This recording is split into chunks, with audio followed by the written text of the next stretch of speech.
Quali sono, Presidente Renzo Codarin, le attività dell'Associazione Nazionale Venezia Giulia e Dalmazia più prossime, in considerazione anche del Giorno del Ricordo? Qui a Trieste, oltre a questa mostra, il giorno 12, sempre all'interno della mostra, ci sarà il professor Miletto, che è uno studioso dell'Università di Torino, che sta da anni studiando l'insediamento e i CRP, cioè i centri di raccolta profughi sparsi in tutta Italia. È un lavoro, viene a vedere quello che abbiamo fatto noi a Trieste, per creare quella rete per avere la mappa completa di tutto il paese. Il giorno 13, invece alla Sala Gopčević a Trieste, ci sarà la Sala Baslen del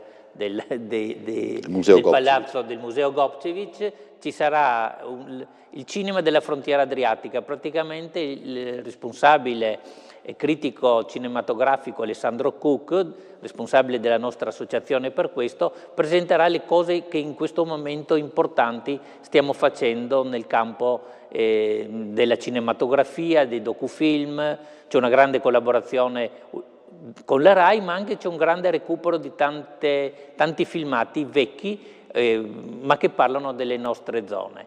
Il giorno 18, invece, sempre alla Sala Baslen, la giornalista del Corriere della Sera, Greta Sklaunik, presenterà il libro, edito dalla PM Mondadori, insieme in collaborazione con la nostra associazione, Le foibe spiegate ai ragazzi. Ci sono 9 storie di persone esuli che parlano della loro vita in Istria, poi nei campi profughi e poi come si sono ricostruite, una vita pur ricordando i drammi subiti.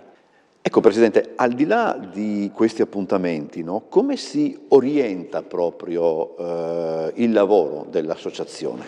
Sempre di più stiamo lavorando sulle scuole, sui seminari che vengono fatti in tutta Italia per insegnare ad insegnanti che a loro volta insegnano agli studenti la storia della frontiera adriatica. E poi c'è un grandissimo lavoro che stiamo svolgendo assieme a tutte le altre associazioni e alla Federazione degli Esuli per fare il Museo del Vittoriano. C'è una parte del Vittoriano, termina con la storia che stiamo preparando della frontiera adriatica, del nostro confine, dell'esodo e quant'altro riguarda queste terre.